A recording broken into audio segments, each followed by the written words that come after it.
Hi there, welcome back to Creatively Crafted Life. My name is Melanie, and today is another Smash or Stash video.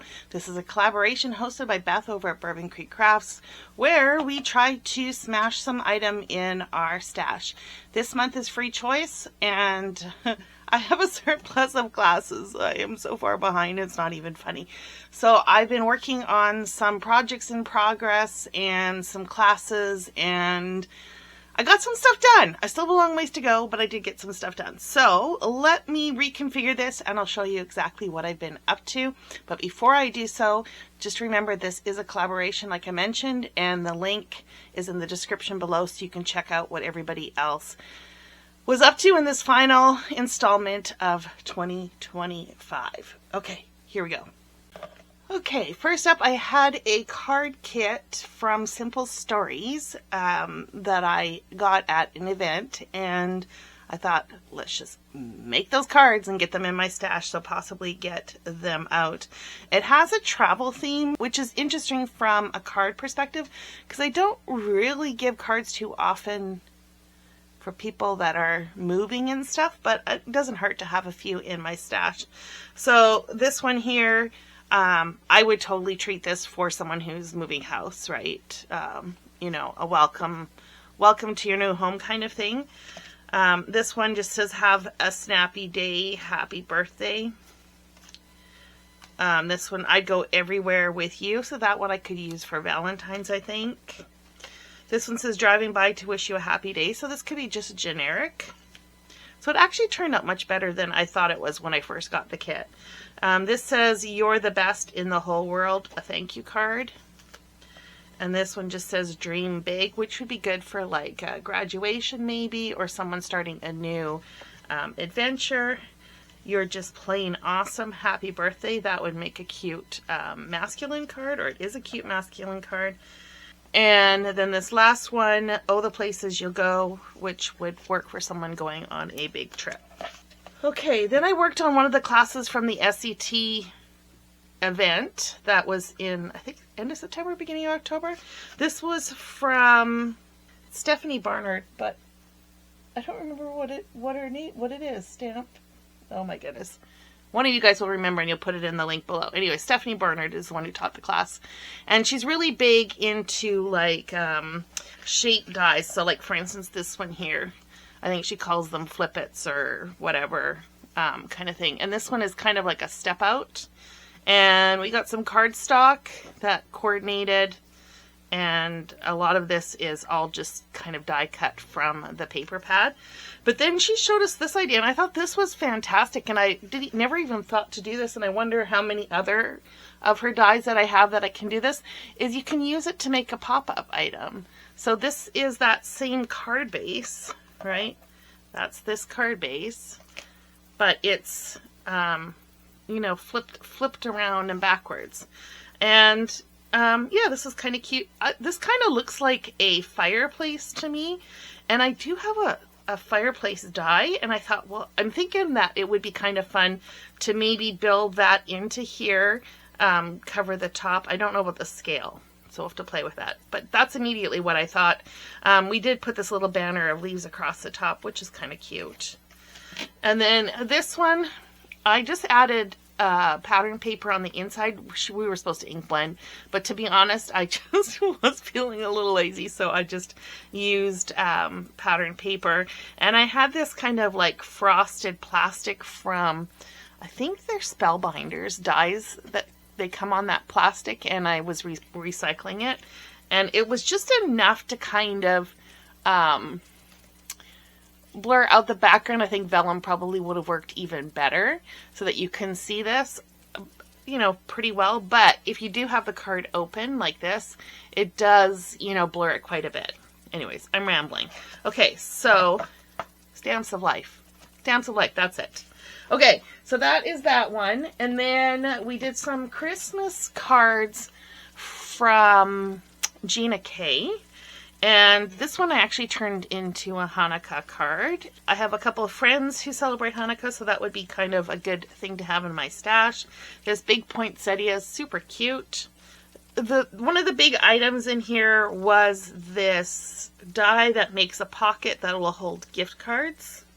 Let me see if I can display this a little better.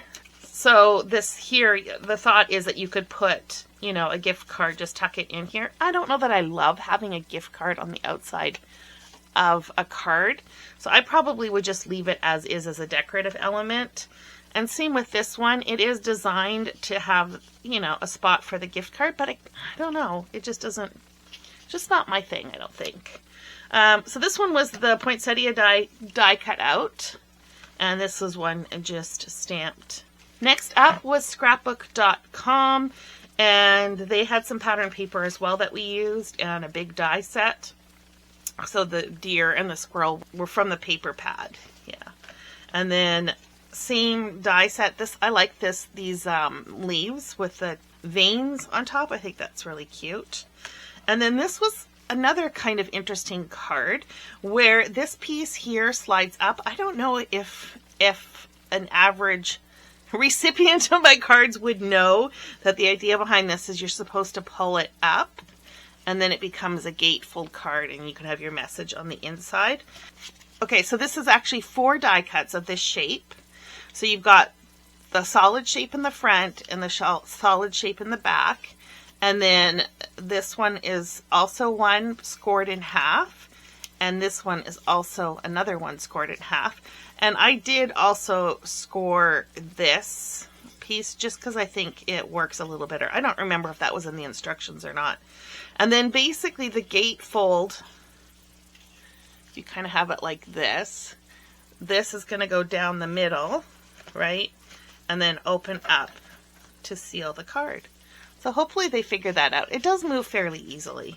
Okay, so the next one is from Pink Fresh, and a couple of these, the colors are off, and that's a me issue, not a class issue, because I guessed at what I thought the colors were going to end up being, and like when I ink blended, and I didn't guess right. And I was too lazy to change it. So this one turned out okay. This one's just got a bunch of gifts and stuff all tucked into the envelope, which is really cute. This one, the colors are a little bit off. This one you would open the envelope up and the gifts come up. I did have like this artichoke kind of color in the inks that I was using to blend, but it just didn't end up showing very much. So it is what it is. But that's kind of cute, a little interactive element. And same with this one. It's the same green. I thought I was going to see more of that, but I ended up seeing more of the blue-green. I don't know. Anyways, this part here is kind of tucks in and, or can be pulled in and out. Just kind of a fun little thing. Again, I don't know if a user is going to know to pull that to see the word joy. So, I hope so. I hope they figure that out.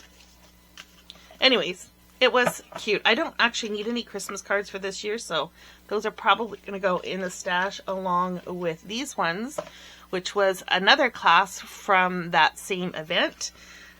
This one here is interactive in that it pulls. That was kind of fun. Something a little bit different. And I don't think I have anything remotely like a festive drink glass or anything like that. And then this one is just, you know, shiny, sparkly fun. And then there was a slimline card with the same set and then just ink blended. That was most of the cards. Now, I say most because this next one I'm going to show you has cards in it as well. This was a class. This was another class from the SCT. It was by Tailored Expressions. And some of you that have taken the class are probably going to wonder what this box is because there was no box in here. So we'll get to that in a minute. So Tailored Expressions started, I don't know, a while ago, coming up with these stencils where you can do like a mass number of panels in one shot, like 4 or 6. In this case, we could do 6 of different configurations of similar looking flowers. And we made 2 cards in this class, and then they also included the supplies to make a calendar. So I'll show you that here in a minute. So this card, it just opens up. It's a little bit dimensional, something a little bit different, which was kind of fun. I don't know that I love the ink blending that I did in here, or actually it was more like a smooshing I was trying, but hey, you know, it is what it is. So this box was not part of the class. the calendar was part of the class. And knowing myself, I know I'm not going to use the calendar. It would be one of those things that I would put out in January, and then in May I would go, oh, I haven't switched the calendar in 5 months. Switch the calendar, and then the next time I look at it would be December 2026. So, but I wanted to make them because I thought it was kind of a fun concept, and so I was trying to figure out a way that I could turn it into a gift. So that's what this is going to be. Now this is a box from Concord and Ninth. It's from their new, well, I guess it's not really Concord and Ninth. I don't know. It's their new division, their crafted division, or whatever the name of it's called. So it had a logo under here. So I just found a piece of ephemera, added that on top, added the letters or the numbers 2026 to make that kind of, look different.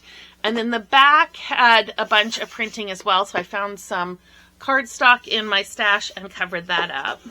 Now, this is not finalized. I need to add at least 1 or 2 more things in here. And I'm still debating about whether or not I want to put dividers in.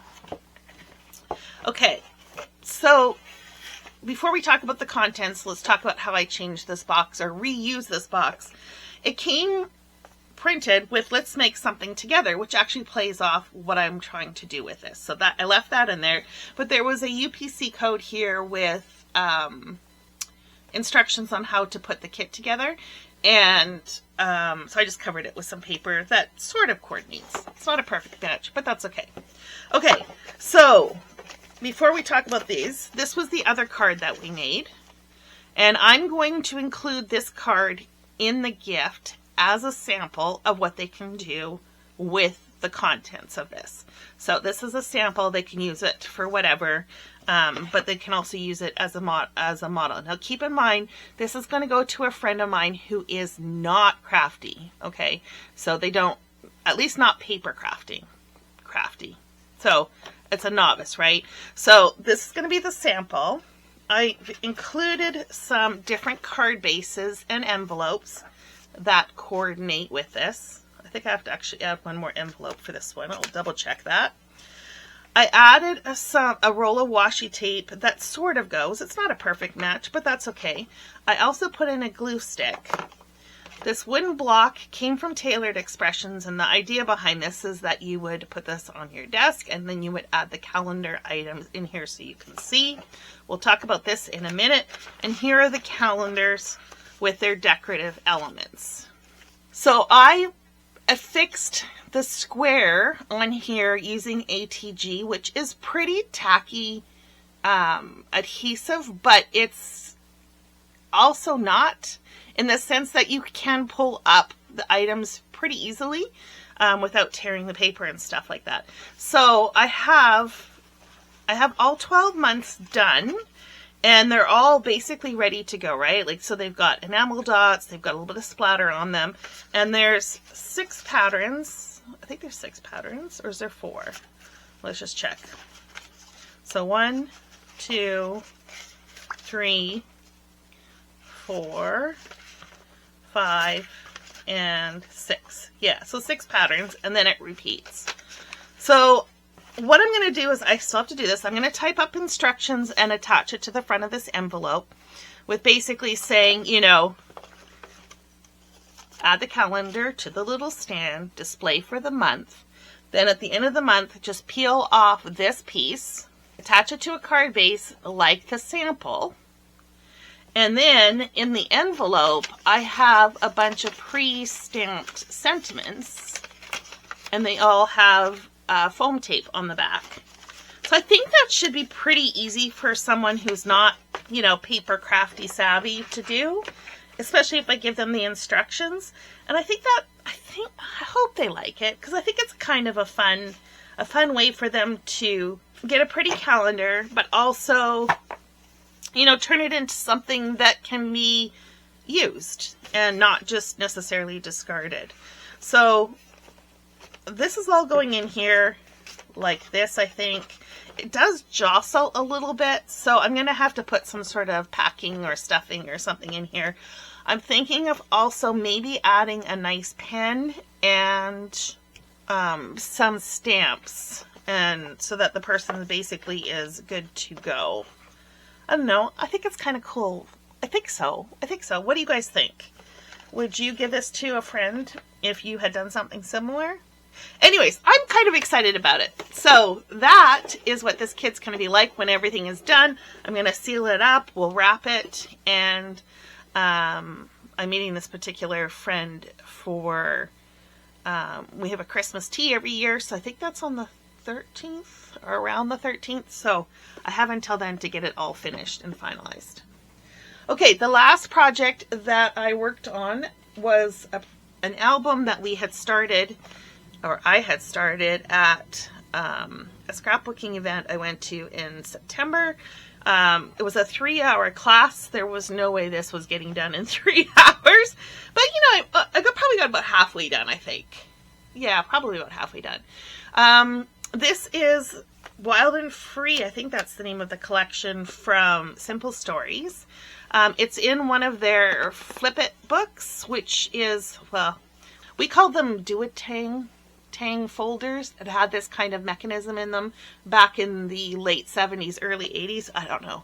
I'm sure that was a brand name and not the name of the actual fastener itself. It's pocket pages, but stuff outside the pockets. I'll try to hold this up so we don't get too much glare. There are pockets and interactive elements throughout the album. This is how I like to use pocket pages, to be honest, right? Where it's this kind of cohesive album with all of these little bits and bobs in it. So this one here flips up. So you can add photos on the top if you want, or add photos down below. Now, you're probably wondering, like, how do you glue everything on and still add photos at a later date? A lot of times, anything that goes over top of the photo, I will glue or adhere on the outside of the pocket. In this case, this one here is on the interior, but I don't glue this down. So all of this that's overlapping the photo is not adhered. And that's why I will often put in the white photo placement, just so I know where to affix this. Now, one thing when you do these kind of pocket albums over top like this, sometimes it doesn't go all the way to the bottom. We were using a 6x8 paper pad, so I just added a strip down here on the bottom just to cover the gap that created. So this is one of the ones that's not a page protector. It's just cardstock that we've embellished. Here's a pocket. Let me see. Should probably have a piece of cardstock or something to show you that that's a pocket. More photos. Lots of just general photos. This one here was supposed to be a flip up, but I don't follow instructions very well. The other thing that this particular instructor likes to do is for the tags, and I love Simple Stories tags, by the way, is sometimes we'll do single ones like this, and the divided pocket acts as a pocket, so not everything's always glued down inside of them. Or, and I'll show you here in a little bit, another thing that's quite common that they like to do. This is also outside of, or this is also a non-plastic page pocket with photo. And then on the back side, there's a pocket here with some pattern cardstock to add photos on. And then this is a pocket as well with some ephemera. Another little flip up. And sometimes there's just pages, you know, the 6x8 pages that are purely decorative, which is kind of fun. Now this one, some of it's behind the page. So this photo here is behind, but this piece here, because it's a pocket, I glued on the exterior of the page, and then I have another tag tucked into that. Here's another little flip up. All of these are in the inside of the page on this case. I could have done them on the outside. I don't know why I chose to do it that way. I just did. Here's another flip up. Okay. This is what I'm talking about. A common thing is they'll take 3 tags, for instance, and they'll combine them together. Actually, I need to fix that so it only goes through the front with the little tassel. But yeah, and then it becomes a little accordion, you know, a little accordion folder. This one's got a little pocket on the front, again with some tags. This one's not adhered together. And the back side of the Simple Story ones are really great as well. So lots of opportunities there. This one will tip open. And then we're at the end. I had 3 pieces of 6x8 papers left. And I had a bunch of embellishments and some odds and ends and scraps. And so there is a pocket on the back, and I'm just tucking everything in there so that when I go to do the album, if I want to add extra pages or embellish them a little further, I highly doubt that though, given how embellished they already are. But if I want to, I have those options. And then when the album's completely done, whatever's left will just make its way into my stash. So that is what I have been up to this last month, trying to get through some classes and projects in progress. Thanks so much for hanging out with me this year throughout this challenge. I hope you are inspired. It's one of my favorite challenges to do. I don't know at the time of recording this if we're going to do this or continue this on in the new year. If Beth decides not to host it, I probably will do my own version of it. I love having the opportunity to tackle something specific in my stash, and I'm all about that, right? Like, let's use what we've got. Okay, thanks again for hanging out with me, and until next time, happy crafting.